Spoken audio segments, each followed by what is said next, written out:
Be me, Laura.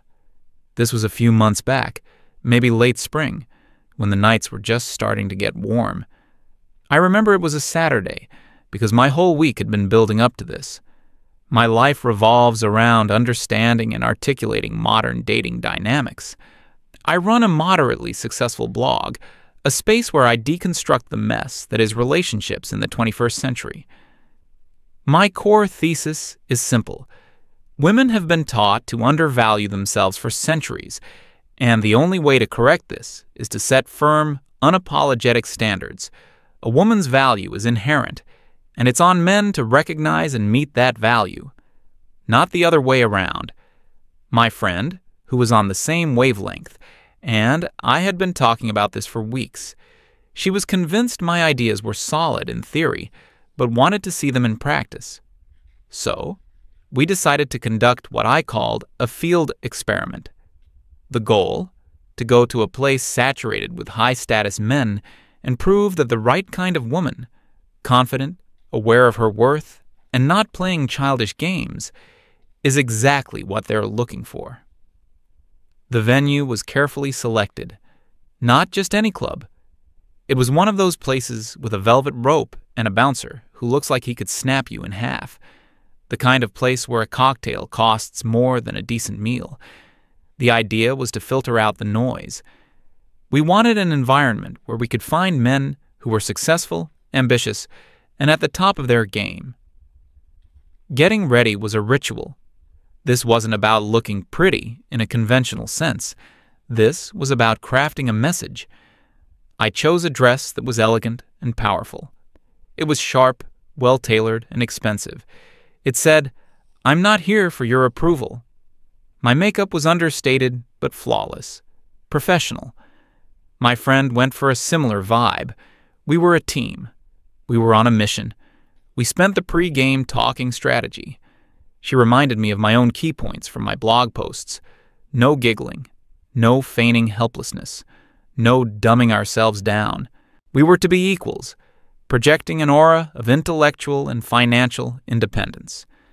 The theory was that this would act as a beacon for a truly confident man and a repellent for the insecure ones who thrive on female submissiveness.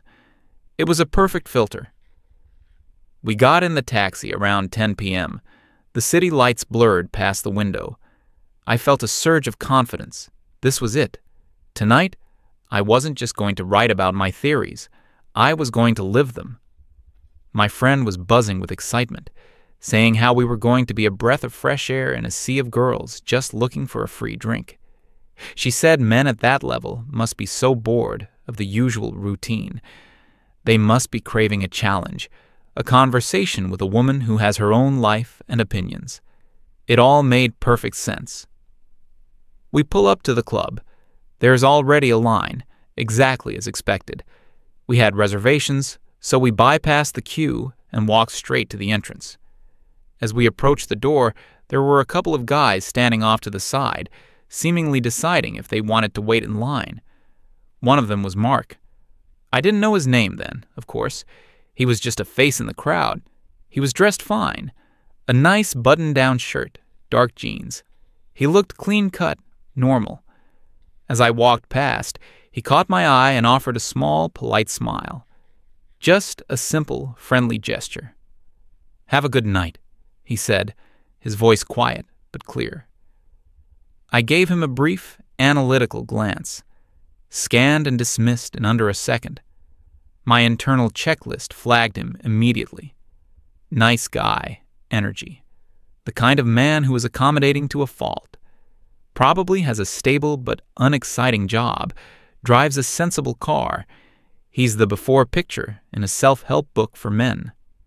I didn't reply. I just gave a curt nod and kept walking. My friend saw the interaction and smirked. Once we were inside, she leaned in and whispered, "Exhibit A of what we're avoiding tonight." I agreed. I told her that his type, while harmless, is the embodiment of male mediocrity. They offer stability, but no ambition. They're comfortable.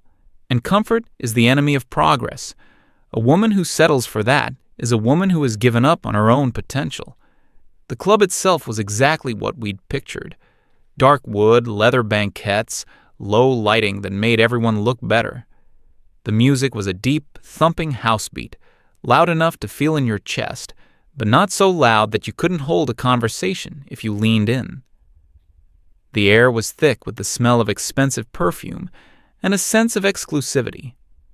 We navigated through the crowd to the bar. We needed a strategic position, a home base from which we could observe. We ordered cocktails. I got something classic, strong. My friend got the same. We clinked our glasses. "To the experiment," she said. For the first half hour, we just watched. It was fascinating, like observing a wildlife documentary. You could see the different dynamics at play. There were the groups of young women, dressed to the nines, clearly hoping to be invited into a VIP section. There were the older men, draped in designer labels, scanning the room with a predatory boredom. There were the groups of guys who were clearly trying too hard, laughing too loudly, making a show of buying bottles. My friend and I provided a running commentary, a quiet deconstruction of the scene. We pointed out the subtle signals of insecurity. A watch that was too flashy, a man who couldn't stop checking his phone, a guy who kept touching his hair. We felt like we were above it all. We weren't participants. We were analysts. And then I saw him. He was in one of the best booths, slightly elevated from the main floor. His name, I'd later learn, was Damien. He wasn't the loudest person at his table. He wasn't the most flamboyantly dressed, but he was undeniably the center of gravity. When he spoke, everyone else listened. When he laughed, they laughed with him. He was handsome in a classic, effortless way. Good jawline. Looked like he stayed in shape. He was wearing a simple, high-quality black sweater and dark trousers. No gaudy jewelry, just a discreet, expensive-looking watch. Everything about him screamed quiet confidence. He wasn't seeking attention. It was just naturally drawn to him. My friend noticed me looking and followed my gaze. Her eyes widened slightly. "Okay," she whispered.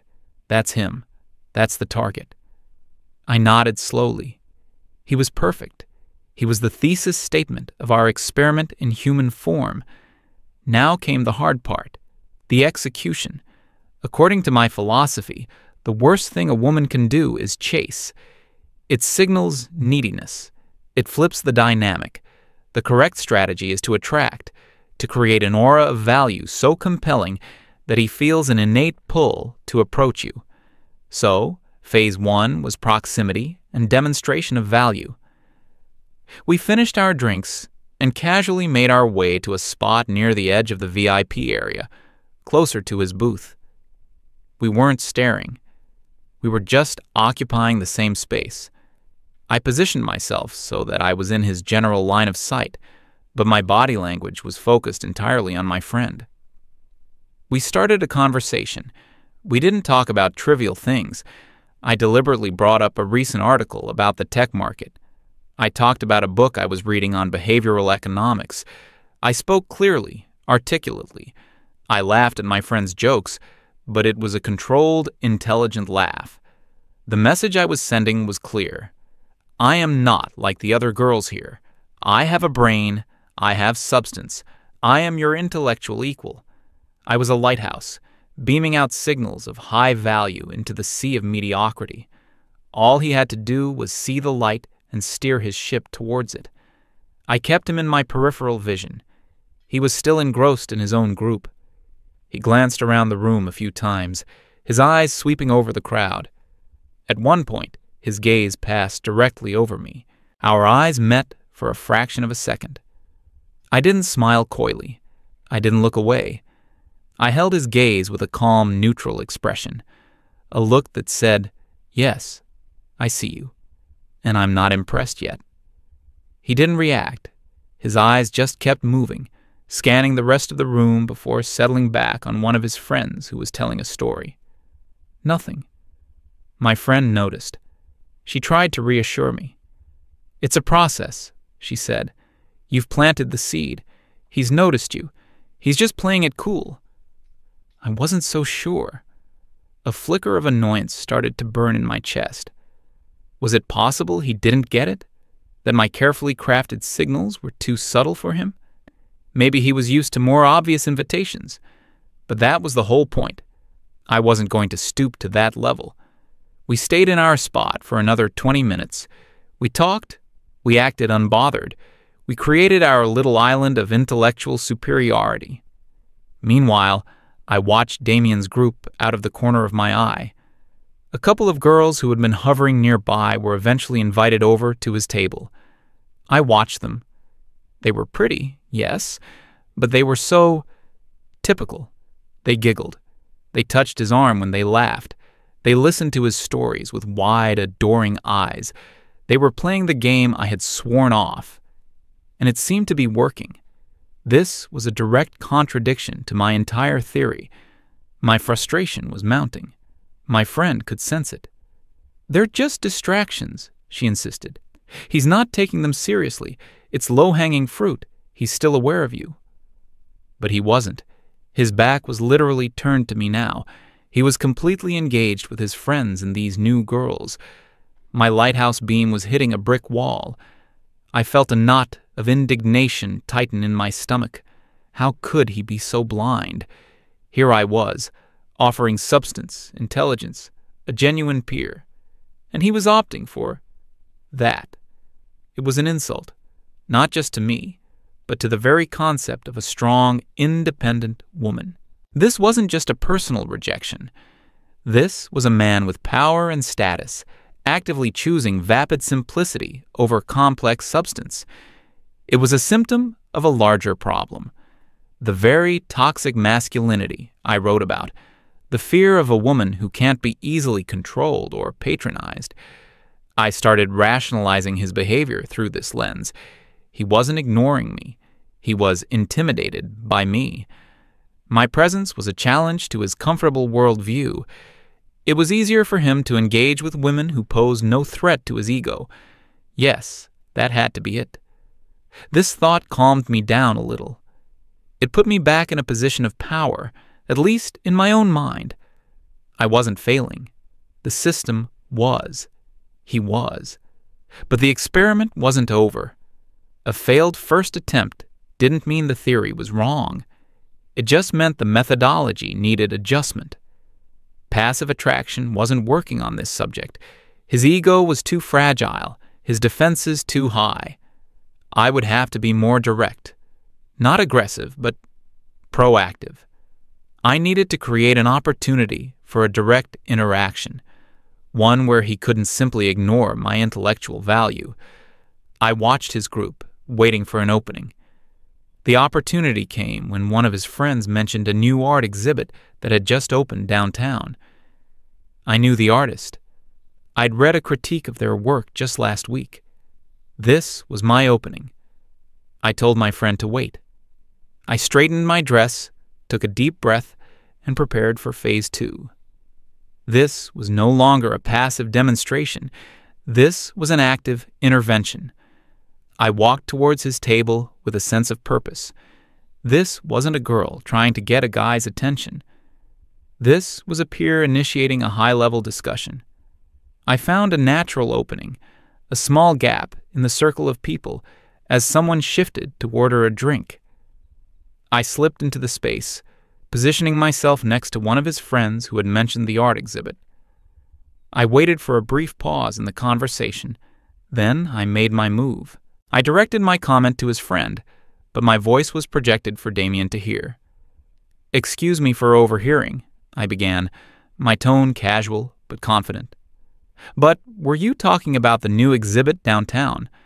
I read a fascinating critique of his work. The author argued his use of negative space is less about minimalism and more a commentary on the void in modern consumer culture." I delivered the line perfectly. It was intelligent, relevant, and opened the door for a real conversation. Silence. It only lasted a second, but it felt like an hour. Every head at the table turned to look at me. The intruder. Damien's eyes met mine. There was no flicker of interest, no spark of recognition, just a flat, neutral politeness. He gave a slow, deliberate nod. "Interesting point," he said. And then he turned back to his original conversation, picking up exactly where it had left off. He didn't just dismiss my comment, he erased it. He and his friends collectively acted as if I had never spoken. I was left standing there, a ghost in their social circle. My face burned. I have never felt so invisible in my entire life. There was nothing to do but retreat. I muttered a quiet, "Excuse me," to no one in particular, and walked back to the bar, my posture rigid. My friend rushed to my side, her face a mixture of concern and outrage on my behalf. "What happened? What did he say?" I recounted the interaction, my voice tight with humiliation. She immediately began to spin it. "Oh my God, you completely intimidated him. He had no idea how to respond to that. You came at him with intellect, and he just shut down. His ego couldn't handle it," she continued. "He's probably used to girls asking him what his sign is, not dissecting art theory. You were too much for him." I clung to her words like a life raft. She was right. Of course she was right. I wasn't the problem. He was. My approach wasn't wrong. His reception was. He was intellectually insecure. A man with true confidence would have been intrigued, not dismissive. My experiment wasn't a failure. It had just yielded an unexpected result. The supposed high-value man was, in fact, a coward. This new conclusion settled my nerves, but a bitter residue of anger remained. I decided to stay. Leaving now would be admitting defeat. We ordered another round of drinks. I told myself I was staying to observe his behavior further, to gather more data for my blog. But really, I was staying because some small masochistic part of me needed to see what would happen next. For the next hour, I watched him. I watched him laugh and joke with his friends. I watched him charm the giggling girls who hung on his every word.